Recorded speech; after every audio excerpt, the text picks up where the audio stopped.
Hello everyone, and welcome to part 2 of my video on chapter 24. Where we left off on the last video, I was introducing you to the payback period method. And now we're going to walk through that example problem. Sorry, one second. So again, the formula is for payback period is cost of the investment divided by the estimated annual net cash flow. So the first thing we're going to look at is the cost of the investment. So if you go back to the problem, it tells us that the cost of our vending machines is $75,000. So that is going to go into our equation as the numerator.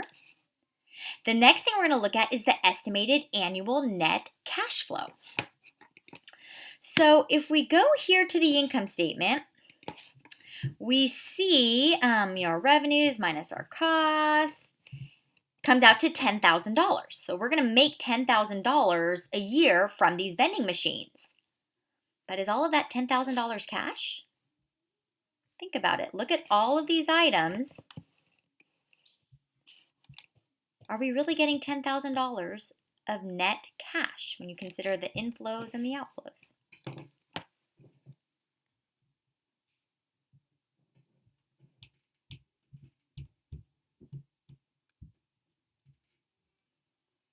Well, hopefully, if you thought about it carefully, you would see that depreciation is not a cash outflow. It's a non-cash item, right? We already paid the $75,000 at the beginning at acquisition. And depreciation is just spreading that $75,000 as an expense over the useful life, but it's not that we're paying any more cash. We already paid the $75,000 up front. So in order to figure out what our net cash flow is, what we have to do is we have to take our annual net income and add back the depreciation, and that will tell us our true cash flow. So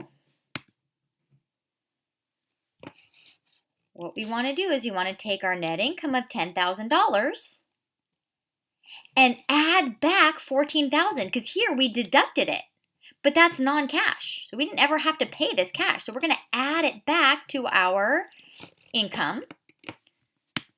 So we have $10,000 of annual net income plus our annual depreciation of $14,000. So our annual net cash flow is $24,000. So when we plug that $24,000 into our equation as the denominator, and we do the math, 75,000 divided by 24,000, that says it will take us 3.125 years to recover our investment of $75,000. Okay, 3.125 years. So again, it's expressed in years, how much time it will take to recover our investment. Now, keep in mind that the example I just showed you was an example for when the cash flows are even, meaning they're the same amount every year. However, the cash flows may not always be even. They might be uneven. I don't have time to discuss that process in this video, but luckily the book, if you use your ebook, the ebook provides an excellent example of how to calculate payback period when cash flows are uneven if you look at Need to Know Exercise 24-1. So now let's figure out, how do we analyze payback period? Okay, because it's one thing to know how to calculate it, but I always want you to come back to, how do I analyze it? What does it mean? So my question to you guys is, do we want payback period to be high or low? And why? So think about that for a few seconds.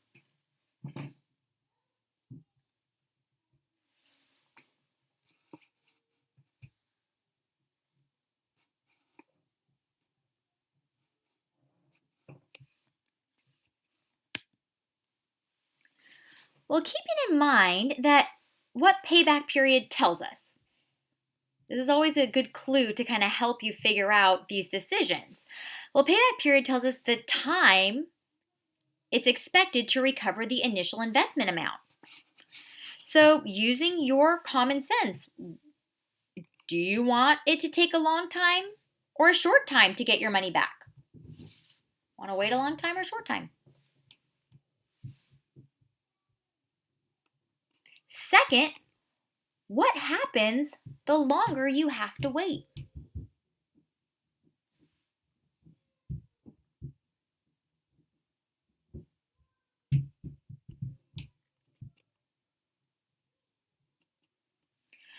So the problem is, the longer you have to wait, the more risky it is, the more things that can go wrong, right? If I'm going to be waiting a long time, more bad things could happen to the machines. Maybe they get broken into. Maybe they just get broken in general. And so I would rather get my money faster so then I know I have it. I have it in my hands. I don't have to wait for it anymore. I don't have to risk that something bad is going to happen to these machines that's going to prevent me from getting my investment back. So we generally want it to be short. Furthermore, I want my cash back faster because then I can do something else with it. Okay? The rule in business, by the way, when it comes to cash is what I call the Top Gun strategy. I feel the need for speed. I want my cash now because I can turn around and do something else with it. Maybe I can buy more vending machines or maybe buy another piece of equipment that I need. But if you have to wait a long time for your cash, that's preventing you from being able to use that cash for something else. So for payback period, we want it to be as short as possible so we can get our cash back faster, reduces our risk that something bad's going to happen, and also allows us to then use that money for something else. But there's a problem with payback period, okay? Consider these two projects. Each of them has a 5-year life and each one costs $6,000. Now, if you look at project 1, it's going to get $2,000 every single year for 5 years. And if you look at project 2, it's going to get $1,000 for the first 4 years, and then in the 5th year, it's going to get $1 million. Well, let's think about the payback period for each one. Keeping in mind the investment was $6,000.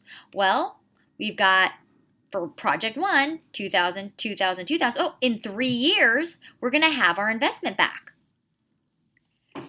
But for project 2, 1,000, 1,000, 1,000, we have to wait 5 years to get our money back.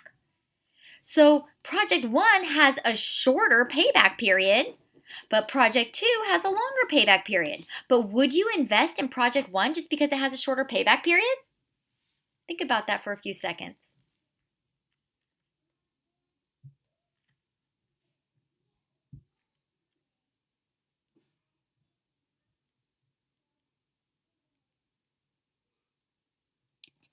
Well, hopefully you would see that even though project 1 has a shorter payback period of only 3 years, project 2 takes longer, but consider the cash flows after the payback period.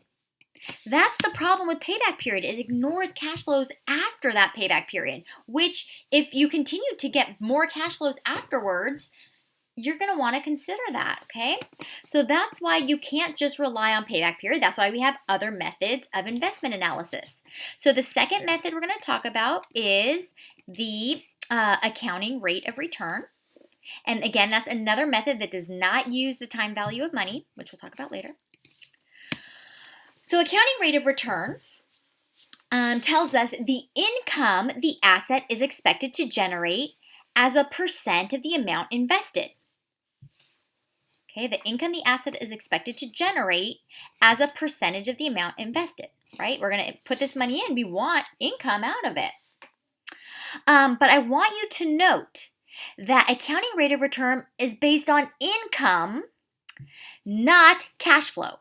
So that makes it different than payback period. Remember, payback period is focused on cash flow, but accounting rate of return is based on income. So the formula for accounting rate of return is estimated annual average net income, right, not cash flows, divided by the average investment. Now to calculate average investment, we want to consider the fact that we're going to get the salvage value back at the end. So we take our original cost plus our salvage value divided by 2, okay? Because ultimately, if we know we're going to get some of that investment back through the salvage value, we want to only consider that piece that we're actually using. So if you go back to our calculation or our example right here, to calculate average investment, we take the cost of $75,000 plus the salvage value of $5,000 and divide it by 2. And that gets us $40,000 as our denominator.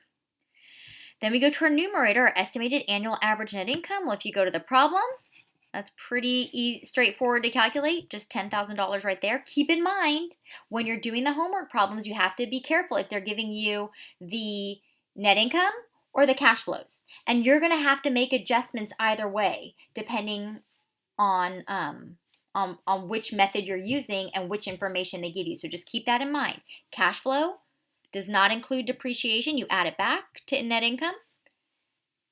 But if they give you cash flow, you would have to subtract depreciation to get your net income. All right, so our net income in this case is $10,000. They gave that to us in the problem, so we put that as our numerator.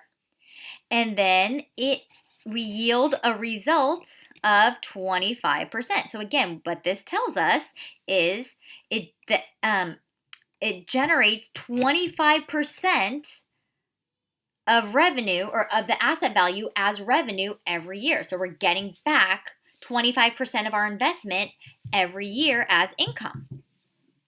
And again, this is expressed as a percentage, okay? So again, that's different than payback period as well. Payback period was in time. This one, accounting rate of return, is in percentage. So now, of course, we want to go to our decision analysis. Do we want ARR to be high or low, and why?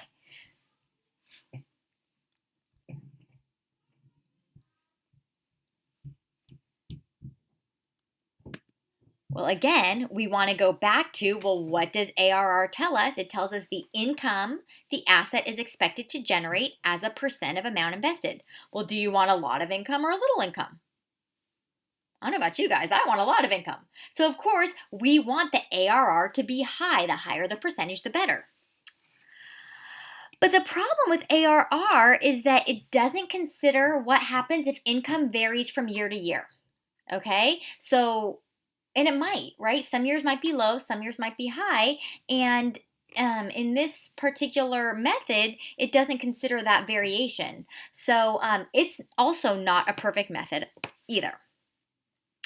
Now, and again, there are other methods that we're going to talk about. So like I said, these two that we just learned about, payback period and accounting rate of return, do not consider the time value of money. And that is really the big problem with those methods. Okay? They ignore the time value of money. So this is a super important concept. It's going to come back to haunt you in finance. So the sooner you can get used to this concept, the better you can be. But what it means is this. Remember, we were talking about cash inflows and outflows. But it's important to remember that cash flows are in the future, right? We have to wait as we use this asset to get a lot of our inflows from revenues as well as the disposal, the salvage value at the end. So we have to wait for these cash flows.